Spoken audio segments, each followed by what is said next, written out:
The Kolkata Knight Riders, who writes their scripts? They just find ways to win games that they don't seem to be likely of winning. Then, when they're on top in certain games, they get close to nearly losing them. But as it turns out, they picked up two immensely precious points against a Sunrisers Hyderabad team that now find themselves in the same company as the Chennai Super Kings and the Rajasthan Royals. You look back at that game on Whirlpool Presents ESPN Cricket for T20 Timeout powered by Dell. Tom Moody is here. Wouldn't be a very happy Tom Moody if he was in that Sunrisers dugout today, but thankfully he's got the pleasure of my company now to look back at this game and just try and figure out where it's all gone wrong for the Sunrisers. Let's start with the decisions they made that were new today, Tom, to put David Warner in that middle order. Was that a good idea that didn't quite come off or have the result, or was it not a great idea to start with? Yeah, look, to be honest with you, I didn't mind the idea. Now, we need to understand whether he made that move on the back of Kane Williamson looking like he's tore a hamstring.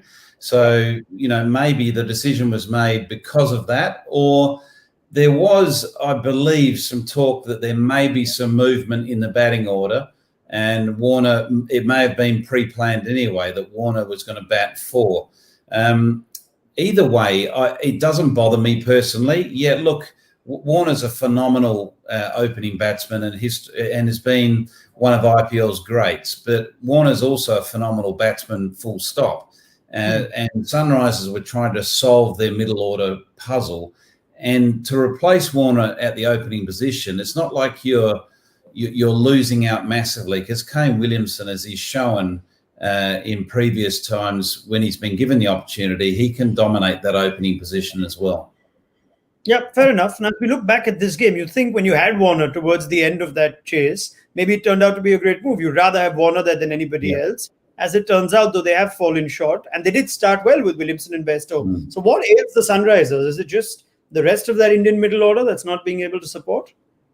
That's their problem, is you compare their middle order, their local Indian middle order against other middle orders in the tournament. And if you look at the benchmark of runs scored in the top 6 batsmen of domestic players with Sunrisers, what their output is against what other teams' output is, and it's just chalk and cheese.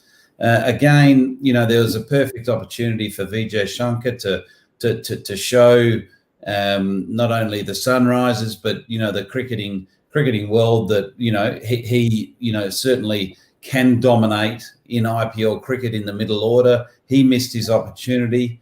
I was very surprised to see Manish Pandey also moved in that batting order. It didn't make sense to me to put Priyam Garg in at 3 as a young 19-year-old kid.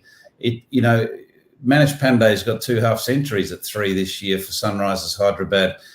So that move didn't make sense to me. I would have kept Garg at 5, kept Pandey at 3 with Warner at 4.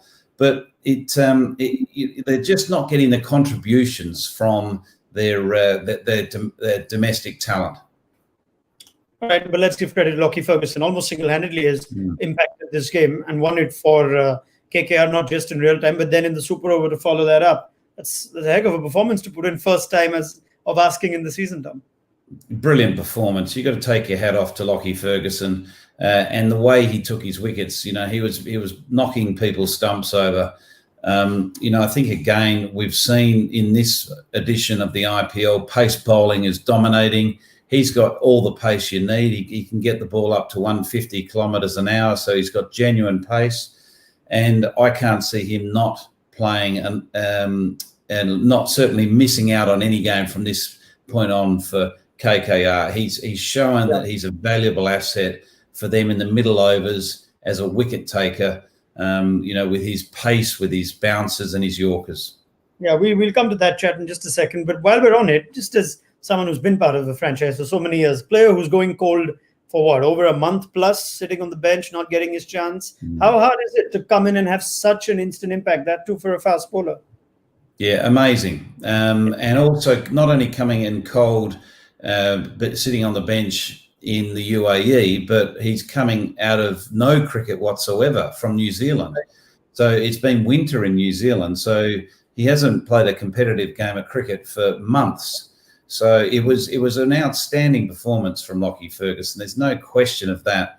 But you can guarantee that the practice and the preparation he would have been doing with various coaches would have been very much sort of in match intensity with a lot of drills that, tried to get him as close as ready as you possibly can to match speed.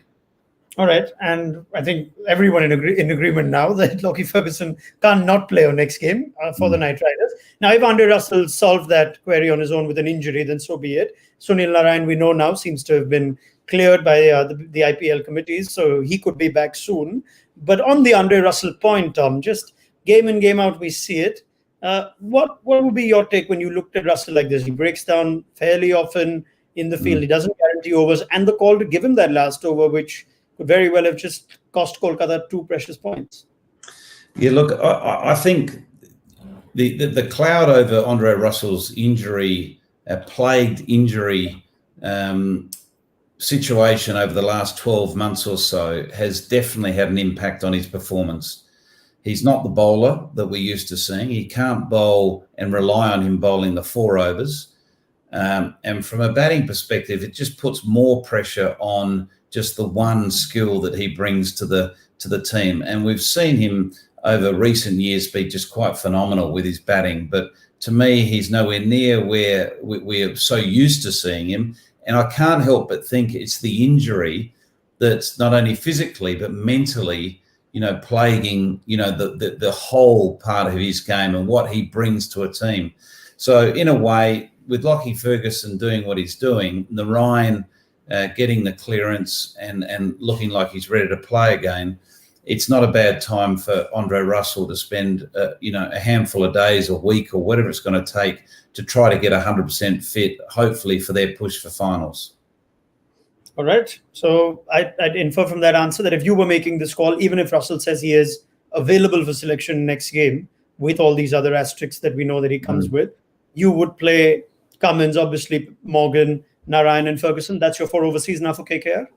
That's what I would be going with. And I'd be doing my best to try to get Andre Russell in a fitter condition than what he is at the moment, because as I touched on, I think it's just it's too much of a burden, the fact that he's going in there at 50% fitness.